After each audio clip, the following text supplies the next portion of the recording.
Kendala-kendala itulah menunjukkan bahwa kita mampu berprofesi dengan baik, mau bisa bersaing dengan baik, bisa bersaing dengan ketat terhadap pesaing-pesaing yang semakin ketat.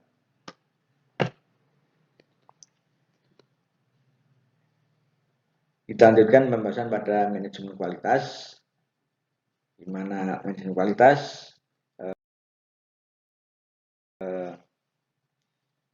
kita kenali dulu apa definisi kualitas supaya lebih memahami. Kita kenali definisi kualitas adalah fitur dan karakteristik produk yang mempengaruhi kepuasan pelanggan, cocok dan digunakan. Itu batasan definisi kualitas. Barang itu mempunyai karakteristik yang bisa mempengaruhi kepuasan pelanggan dan cocok untuk digunakan. Apa misalnya? Nah, kita lihat misalnya produk-produk secara global, misalnya pakaian yang mempunyai fitur atau yang menarik, bisa memberi kepuasan, maka di mana pelanggan berada, dia selalu cocok untuk menggunakan. Pengguna itu membutuhkan apa yang dibutuhkan pelanggan. Apa kata pelanggan, itulah yang harus diperhatikan supaya kita bisa menyajikan produk-produk yang gratis yang bisa menambah pelanggan semakin mantap dengan menggunakan produk yang kita hasilkan. Produsen adalah menghasil produksi yang zaman begitu sesuai dengan spesifikasi desain. Jadi inilah produk yang kami hasilkan yang sudah punya spesifikasi desain yang kami pertaruhkan untuk bisa digunakan oleh pelanggan. Jadi terukur pasti dan dapat menjamin kepuasan pelanggan. Sementara pengertian produk adalah peringkat karakteristik produk yang terukur. Jadi pada produk yang terukur menghasilkan produk yang mempunyai peringkat karakteristik. Ya, sudah ada standarnya. Itu. Ini pemahaman tentang definisi kualitas yang akan kita bahas lebih lanjut. Kita lihat dari dimensi kualitas barang untuk bisa mengetahui kualitas barang. Kita perhatikan yang pertama dari performance. Barang yang mempunyai kualitas tentu akan memberikan gambaran performance yang menarik, memikat, disenangi oleh customer, dan dijamin orang lain juga senang. Berikan barang adalah features, yaitu ciri utama atau keistimewaan pada produk barang itu yang tidak bisa disamakan dengan produk barang lain. Jadi punya keistimewaan tersendiri, khusus, utama. Ini yang tanda dari suatu kualitas barang. Kemudian ciri yang lain adalah reliability. Dikerjakan dengan ketentuan waktu yang tertentu. Tidak bisa dengan secepatnya, tapi butuh kecermatan. Conformance, yaitu standar. Durability, jamin mempunyai umur ekonomis yang terjaga. Serviceability, mampu memberikan jaminan layanan kepada pelanggan. Effectiveness, tampak dengan perasaan, suara, bau, rasa yang terjaga, terjamin, safety, jaga kepuasan, dan persepindahan adalah karena merek, adversansi atau referensi yang bisa menggambarkan ketika barang itu dipakai oleh seseorang. Kita juga perlu mengenal dimensi kualitas jasa yang erat kaitan dengan dimensi kualitas barang. Jadi dimensi kualitas jasa menggambarkan waktu tunggu, waktu layanan itu cepat apa menunggu-nunggu. Ini yang memberikan tanda bahwa kita ini mampu memberikan jaminan kualitas jasa. Jadi semakin lebih cepat, semakin lebih baik. Tidak ada waktu luang untuk pelanggan menunggu. Kita sudah ready dengan produk yang kita tawarkan berupa kualitas jasa yang memadai. Kompetensi. Apa yang diminta customer, kami siap, kami selalu ada. Jadi tidak ada kata lain, customer butuh, kita siap.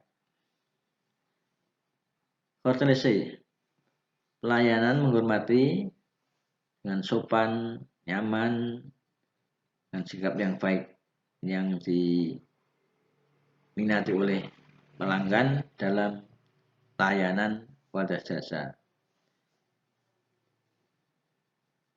Konsistensi dengan servis yang selalu baik, kita jamin konsistensi, tidak akan berubah jumlah yang ditawarkan, tidak mengenal besar tapi selalu kita berikan yang terbaik.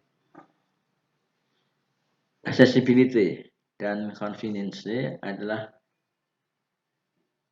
layanan jasa kita ini mudah dicari, mudah dihubungi, terbuka di dunia maya. Jadi mungkin kapan itu menunjukkan bahwa ada punya dimensi kualitas yang tinggi.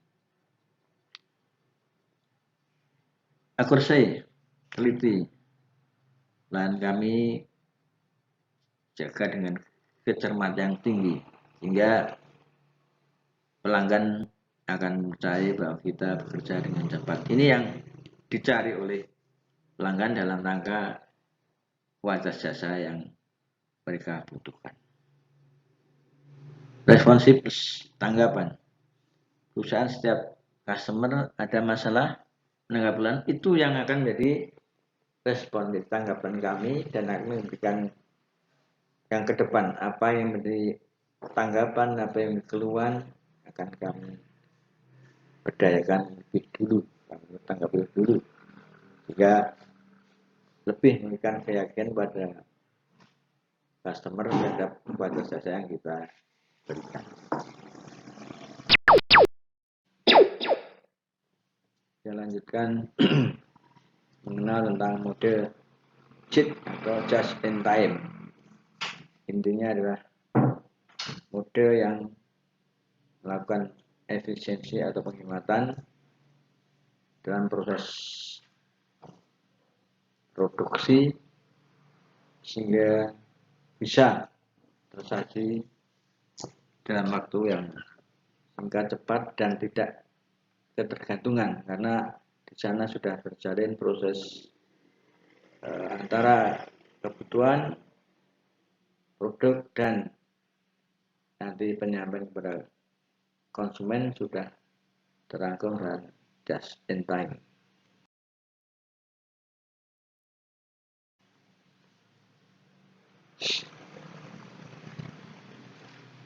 Prinsip mendasar dalam mode just in time adalah material dan komponen yang diperlukan didatakan menjelang proses saja.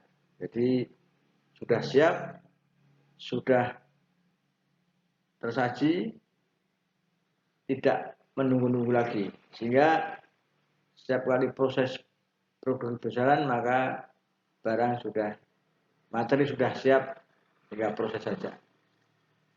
Yang paling mendasar adalah perlunya komunikasi antar divisi, sehingga ketika proses itu sudah dilaksanakan, maka komponen yang dibutuhkan sudah tersedia dengan lengkap, bisa dilakukan proses dengan baik. Satu hal yang perlu menjadi perhatian semua divisi dan bagian adalah kerjasama yang baik, bahwa mereka saling tergantung, saling berproses untuk memberikan satu hasil yang siap disajikan kepada pelanggan.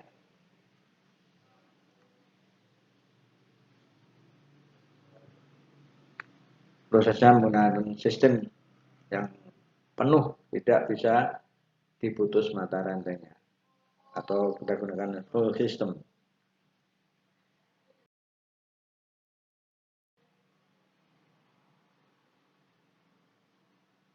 Filosofi yang menjamin proses just in time diberlakukan adalah menghilangkan hafal. Artinya segala macam tidak menunjukkan nilai tambah bagi pelanggan dihapus, dihilangkan. Jadi prinsip dalam just in time memberikan nilai tambah bagi para customer. Persediaan secukupnya, tidak berlebih, atau boleh dikatakan pas atau mendekati titik nol.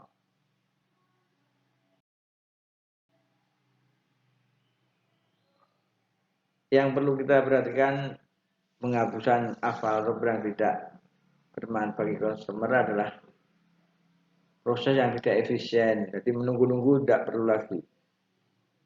Kemudian proses tunggu secepatnya digantikan dengan versi siap. Tidak perlu overproduksi, jadi sebatas butuhnya konsumen, produksi sudah cukup.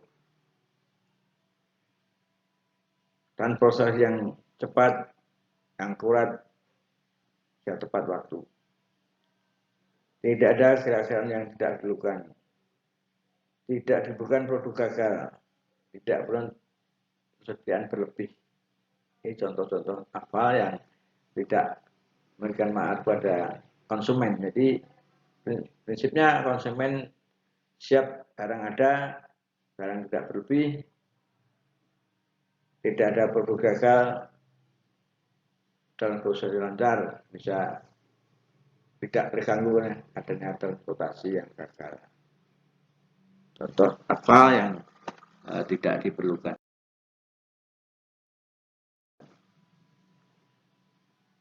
Juga kita mengenal juga tentang kanban, dari bahasa Jepang artinya kartu. Bacanya kanban, bukan kanban, tapi kanban. Sebagai pengendali harian produksi, setiap tahapan harian produksi sudah tercatat dalam kartu, maka disebut dengan kanban, artinya kartu. Bisa berwujud kartu, sinyal, penyebab, flag, atau tanda-tanda yang dikibarkan, dan lain-lain yang dibutuhkan dalam proses produksi.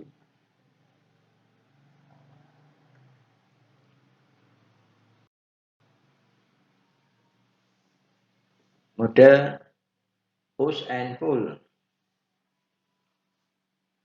Model push system menggunakan bahan atau komponen yang dialirkan ke semua tempat produksi atau ditumpah untuk keperluan produksi dalam jangka waktu tertentu. Semua waktu sudah terakomodasi untuk barang-barang diperlukan pada proses produksi yang sudah ditentukan. Full system, bahan atau komponen ditarik ke tempat produksi sebatas belum saat itu. Jadi barang yang sudah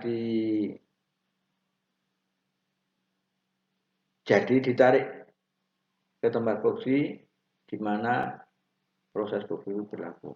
Jadi antara push dan pull itu sangat ditentukan peran waktu yang sangat tepat.